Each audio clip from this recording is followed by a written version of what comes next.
Com votes? Quan votes hauràs d'identificar-te sempre amb usuari i contrasenya Dua Cloud o certificat digital.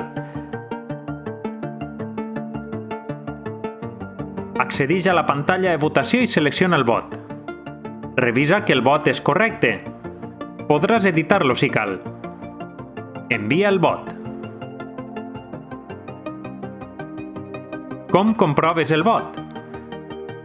Si vols, pots comprovar que el vot s'ha emès correctament. Escaneja el codi QR que t'apareix en la pantalla de confirmació de vot. En el mòbil podràs comprovar que el localitzador, este número tan llarg, és el mateix que veus en pantalla. També pots guardar el localitzador i tornar a accedir a l'enllaç de votació per a comprovar que el localitzador és el mateix.